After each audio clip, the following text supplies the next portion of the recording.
I grew up in Salt Lake City, Utah. I took a degree from the University of Utah, managed some stores for Safeway, and then ended up going to work for General Foods Corporation. I progressed through various jobs, ended up in White Plains, New York as a division sales manager in the beverage division, about $1 billion business. Verdis is a pretty impressive guy. If you really get to understand his background, he is the top of the top in terms of CEO material for America.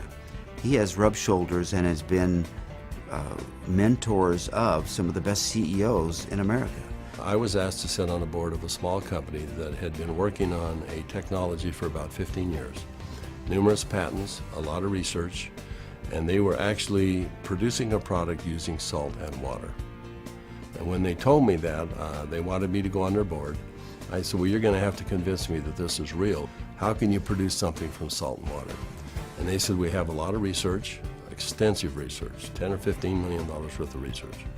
The company that owned it was publicly traded, and they merged that company with an energy company, and after a period of time, 6 or 7 months, they started selling off assets.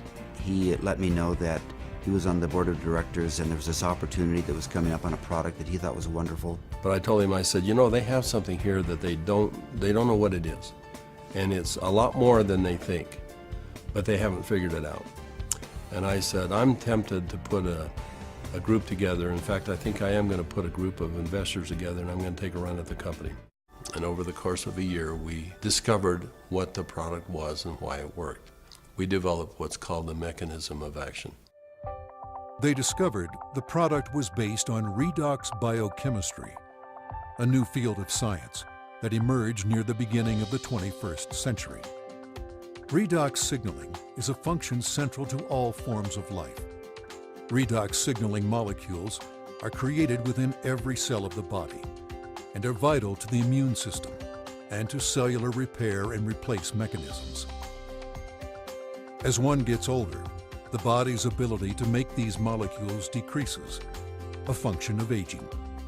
The product provided a replenishing source of the exact redox signaling molecules the body creates, and in the same balance, enhancing cellular health. We actually wondered if people would drink a product that didn't taste very good, even if there was a perceived health benefit.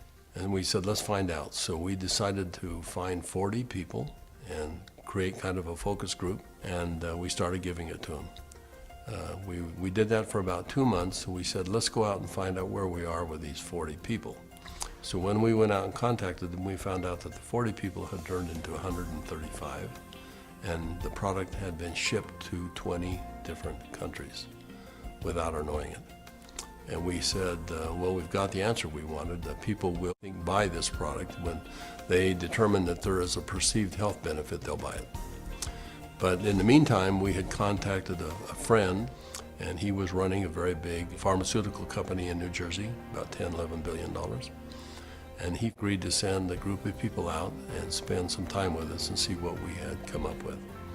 So 4 people flew out on a plane, and we met in the conference room we had on the west side of the city for the better part of a day. We spread out all of the research that we had out on a table.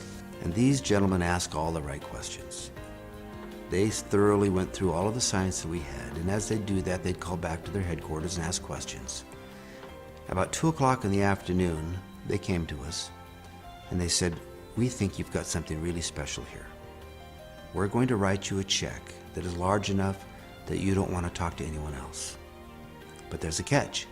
And I said, what's the catch? And they said, you've got to shut it down. And I said, shut what down? And they said, you've got 135 people on this product right now, shut it down. People have problems all the time, and they deal with them as best they can. You're going to have to walk away. And that kind of took us back a little bit. In fact, I said, that seems a little harsh to me. And they said, you want to work with us, you walk away. We said, well, we'll let you know. So we ushered them out of the building, and we huddled around the conference table. We came to realize that this had changed for us from a business play to something very important. This was a cause, this was a responsibility. We'd seen too many people helped by this product. We wanted to make a mark. We found something that was much bigger than either Verdis or myself. We feel a real strong obligation that our task is to make this available the best we can worldwide to help people. My wife questions why I'm doing this. She said, you've retired more than once and it's time for you to join me and let's enjoy the golden years, if you will. But recently, my son asked me to come down and join he and his family, and we went to a church gathering. And there was something going on he wanted us to be a part of. And while we were there, a young lady came up, and he introduced me to this young lady, and she broke down and started sobbing. And she had a health challenge in her family that was really severe, and she was introduced to ASEA. And because of what ASEA did, she was just grateful. So I find it hard to talk about, but that's a reason.